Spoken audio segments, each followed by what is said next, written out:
Meu nome é Pablo Emílio Escobar Gaviria. Nasci no bairro de Rio Negro, em Medellín, na Colômbia. Fui um traficante narcoterrorista colombiano. Fui o fundador e único líder do cartel de Medellín. Meu apelido era o Rei da Cocaína. Eu fui o criminoso mais rico da história. Acumulei um patrimônio de 30 bilhões de dólares, isto até o momento da minha morte. Nasci e fui criado em Medellín, na Colômbia. Cheguei a fazer faculdade, mas não me formei. Eu queria dinheiro fácil, queria ser rico. Então comecei a me envolver em atividades criminosas. Meu passo era se tornar um milionário até os 22 anos. Primeiro comecei a vender cigarros contrabandeados e bilhetes de loteria falsos. E também a roubar carros pela cidade de Medellín. Comecei a ganhar dinheiro fácil nessa função. No ano de 1970 comecei então a trabalhar para vários traficantes de drogas. Me envolvi em um sequestro de um executivo. Recebi o resgate de 100 mil dólares. Com esse dinheiro começaria a investir, comprando pasta base para a fabricação da cocaína. Passaram-se alguns anos e fui ganhando muito dinheiro. Fui investindo cada vez mais no mundo do crime. Em 1976 eu fundei o Cartel de Medellín, que foi responsável pela distribuição de drogas nos Estados Unidos, criando rota de embarque. A minha infiltração nos Estados Unidos fez a venda do pó crescer. Eu liderava, enviava remessas da droga ao país. Eu enviava entre 70 a 80 toneladas do pó da Colômbia ao país norte-americano. E isso me deu um resultado ótimo, me tornando uma das pessoas mais ricas do mundo. Começamos então uma luta constante com cartéis rivais, aqui na Colômbia, e também do exterior. Isto levou a várias mortes, de policiais, rivais, juízes e políticos. A Colômbia se tornou a capital do assassinato. Ainda no ano de 1976, depois de fundar o cartel de Medellín, e já com uma bela fortuna nas mãos, eu me casei, já estava com 27 anos. E minha nova esposa com 15 na época. Tivemos 2 filhos juntos. Construí uma enorme mansão com muito luxo. Um parque temático. Uma fazenda com lagos artificial, clube e também um zoológico. Estava disposto a construir uma cidade nesta região. Mas o governo tomou tudo e entregou às famílias de baixa renda. Minha família tinha uma vida com muito luxo, tudo graças à venda do pó. Meu filho estava comigo a todo instante. Eu me tornei um dos homens mais ricos do mundo. Meu cartel de drogas estava contrabandeando 15 toneladas de pó por dia, com valores de 500 milhões de dólares por semana. Gastávamos $1.000 por semana com elástico para embrulhar a grana. Não podia ter o dinheiro na conta, pois o governo poderia confiscar. Então era guardado parte dele em meus armazéns. E 10% da grana tinha que ser descartada porque a umidade, rato e mofo deteriorava. Comprei 15 aviões e 6 helicópteros. Peguei o primeiro avião que tinha comprado há alguns anos atrás e pendurei na entrada da minha fazenda. Em 1976 alguns homens que trabalhavam para mim foram presos com 18 quilos da pasta base que tinha comprado no Equador, quando eles estavam voltando para Medellín. Eu tentei subornar os juízes oferecendo uma bela grana para libertá-los, mas eles não aceitaram. E resolveram me processar. Isso me deixou revoltado.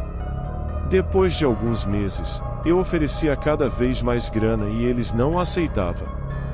Fui preso, mas subornei os 2 polícias, e o caso foi arquivado. Depois disso comecei a contratar muitos soldados para trabalharem para mim e pagava muito bem. Homens treinados em Israel, britânicos, e os próprios colombianos. Tinha um exército ao meu comando.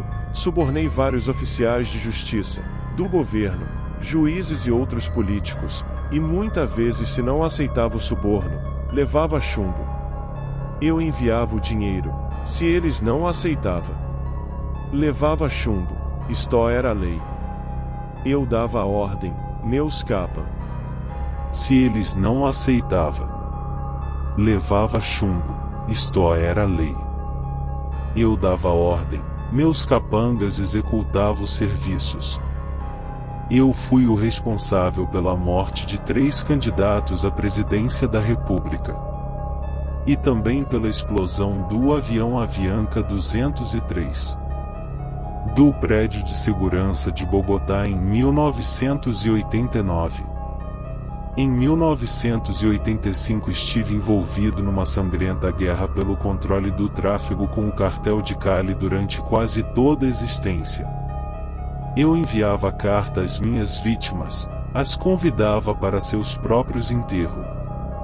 Eu dava ordem aos meus capangas e eles executavam o serviço. Isso no mesmo dia que marcava a data que mataria a vítima.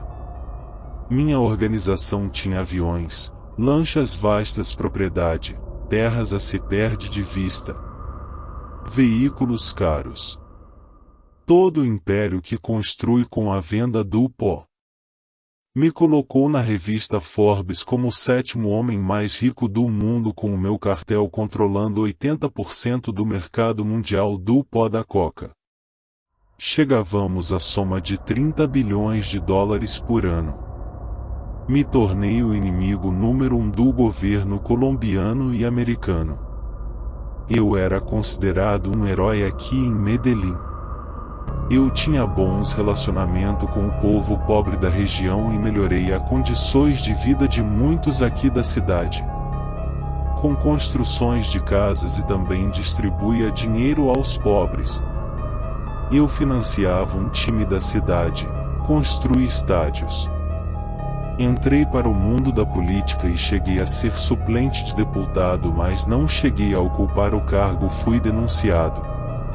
O governo americano estava pressionando o governo colombiano querendo que me capturasse e me extraditasse para uma prisão americana.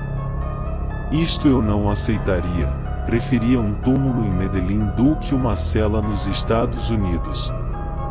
Então me voltei para o governo colombiano para evitar a extradição, ou até minha morte pelos grupos rivais. Vários soldados meus foram presos e outros mortos tanto pela polícia como pelos rivais. A minha ordem era atacar o governo, juízes e políticos para votar e proibir a extradição de cidadãos colombianos à América. Em 1992 negociei com o governo que me entregaria.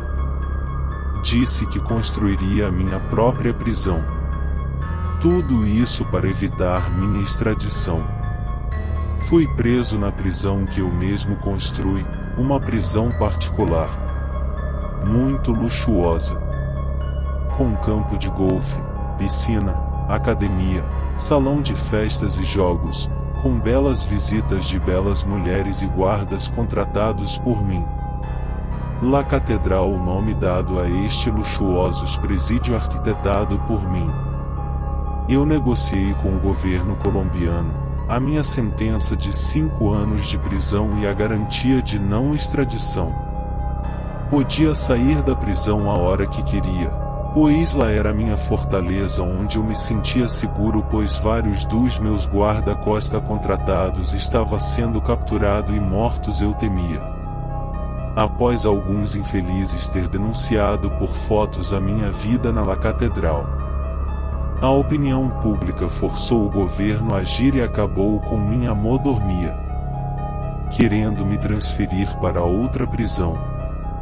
Agora eu, com medo da minha extradição para os Estados Unidos, resolvi fugir naquele dia no mês de julho de 1992. Fiquei 1 ano e 5 meses foragido, ninguém sabia onde estava. O governo ofereceu uma bela recompensa pela minha captura. Me encontrava numa casa de classe média escondido longe da minha família, pois ela estava sendo monitorada pelos militares. Até um vacilo meu, e eu liguei para meu filho. A Polícia Nacional da Colômbia grapeou o telefone. Me localizando, cercaram a casa onde estava. Eu tentei fugir pelo telhado, eu e o meu guarda-costa. Queria sair na rua de trás. Atirei em suas direções.